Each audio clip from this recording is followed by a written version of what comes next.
Welcome back everyone. This is a brief update on news from the oil market. WTI rushed higher yesterday as the market prepares for the upcoming OPEC Plus meeting taking place in Vienna starting today. Many consider the meeting a very important and decisive event due to the fact it could give further indications on the supply and demand levels in the oil market as per the OPEC Plus group, and traders could use this information to set up new strategies.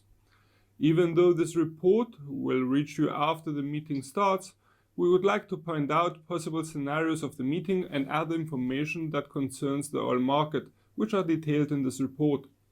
Among the top matters to make a start with, from our perspective, is the extension of cuts until the 2020. OPEC Plus has been cutting supply since 2017 as a measure to counterbalance increased output from the United States, which is currently the biggest producer of oil and has reached an energy independent status. Production cut extensions by OPEC Plus have been confirmed in the past by representatives of many important countries like Saudi Arabia, the leader of the group, and Russia. Moreover, many reports are making a case for deeper cuts by the group. This is a very different action to take, as it could also be seen as an aggressive measure to bring production lower. Yet restraining production even further may not be supported by other members. Today, Iraq officials stated that Saudi Arabia was in favor of deeper cuts. Analysts are making a case that the kingdom favors deeper cuts due to the fact it desires higher oil prices. The reason behind this, according to analysts, is that the Saudis must be able to increase revenue from oil sales as the oil giant Saudi Aramco is preparing for its upcoming initial public offering. This is one of the biggest projects on the agenda for the Saudis, as they plan to expand as a country through Aramco's global opening. It could make sense for the Saudis seeking higher oil prices, as they could capitalize greater on the IPO event. If potential investors receive hints that oil prices could be higher, let's say in the next 6 months, then it would be easier for them to make the decision to invest in the oil firm and consequently boost its capital. In any case, the Saudis are making big plans for Aramco, and they could try to align their goals with the OPEC Plus group for this reason. On a separate note, the Russians, even though support the notion of extending cuts, and have been loyal partners of the OPEC group, may be seeing things a bit different.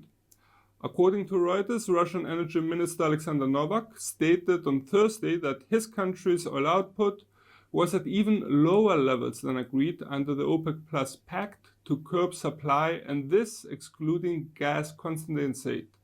It would be interesting to see if Russia supports deeper extensions, as analysts are divided on this matter. However, if they deepen production cuts along with the Saudis, then the effect could be even greater on oil prices, as traders may perceive this as a forceful measure.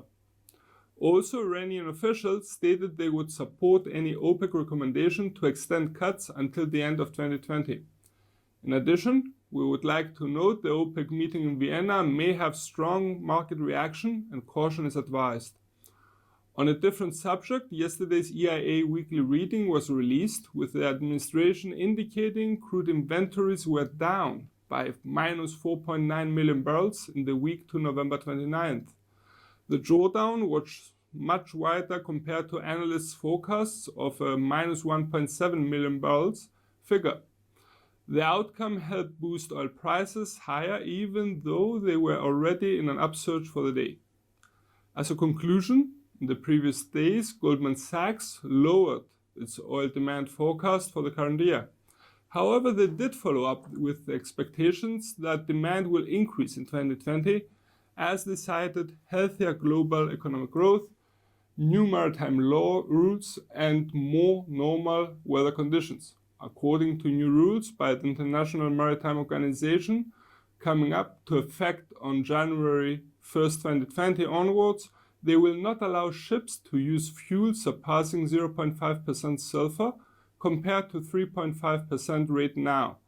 This comes in quite handy for oil traders, as many important happenings are taking place during the end of the year 2019, which could provide the necessary edge for successful future strategy. For more information and trading ideas, you can visit our webpage, follow us on Twitter, like us on Facebook, or subscribe to our YouTube channel. This is Peter Yosef from IronFX wishing you solid trading.